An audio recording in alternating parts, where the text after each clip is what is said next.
5월 26일 이 시각 주요 뉴스입니다.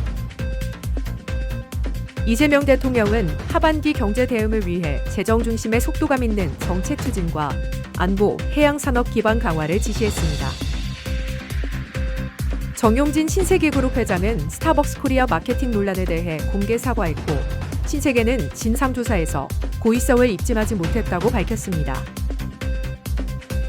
삼성전자와 SK하이닉스는 단일 주식 2배 레버리지, ETF 출시 기대 속에 강한 매수세로 최고가를 경신했고, 외국인이 13거래일 만에 순매수로 전환했습니다. 삼성전자 노동조합 동행은 초기 업노조 측이 임금 협상 잠정 합의안 찬반 투표에서 동행 노조를 배제한 것에 대해 투표 중단 가처분 신청을 법원에 냈습니다. 스트래티지는 지난주 비트코인 매입을 중단하고 전원 사채를 상환하며 재무적 유연성 확보에 나섰습니다. 이재명 대통령이 26일 국무회의에서 하반기 경제 전략에 대해 중요한 지시를 내렸습니다. 올해 명목 성장률이 10%에 육박할 수도 있다는 관측이 나오는 가운데 재정의 적극적인 역할을 바탕으로 속도감 있는 정책 대응을 주문했습니다. 특히 동남권을 세계적 해양 경제권으로 육성하기 위해 해양수산, 부와 HMN 이전에 이어 다른 공공기관과 기업의 추가 이전을 신속히 추진하라고 지시했습니다. 5월 1일부터 20일까지 수출이 전년 동기 대비 64.8% 증가하며 경제회복세가 뚜렷해지고 있습니다. 이 대통령은 물가 안정에 최우선 주력하면서 양극화 완화 등 구조개혁도 본격 진행해야 한다고 강조했습니다. 올해가 잠재 성장률 반등의 원년이 되도록 하겠다는 의지를 밝혔습니다.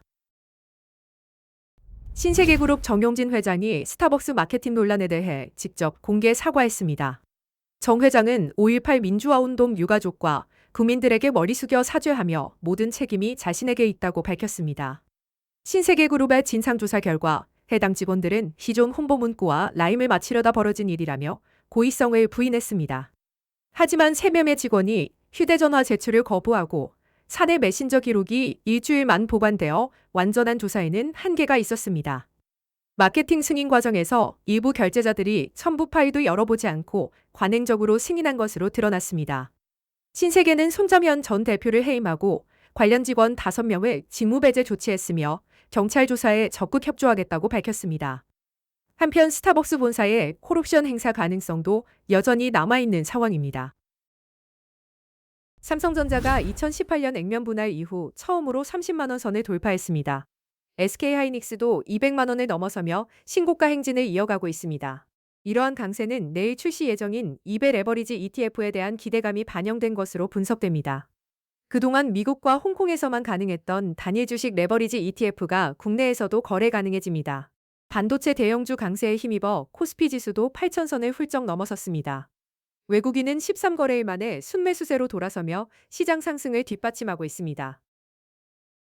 삼성전자 DX 부문 중심의 동행노조가 법원에 가처분 신청을 냈습니다. 현재 진행 중인 2026년 임금협상 잠정 합의안 투표에서 자신들이 배제됐다는 이유입니다.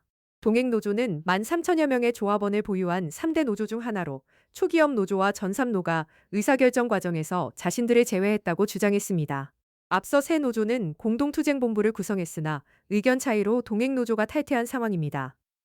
동행노조는 DX 부문 임직원 5만 명의 목소리를 원천 차단하는 것은 부당하다고 강조했습니다. 잠정 합의안 투표는 내일 오전 10시까지 진행됩니다.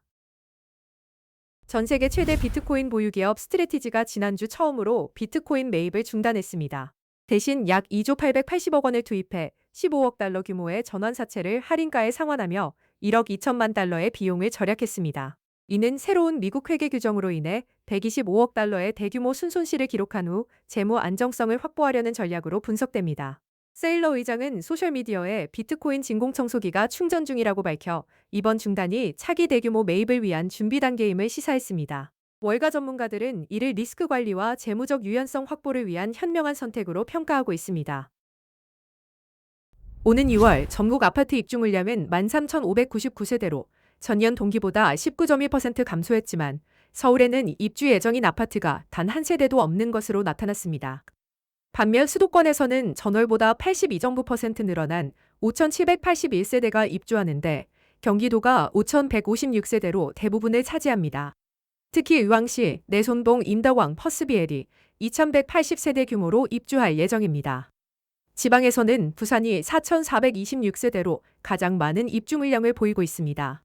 하반기에는 서초구를 중심으로 반포 레미안 트리니왕과 DH방배 등 대규모 단지가 입주할 예정입니다.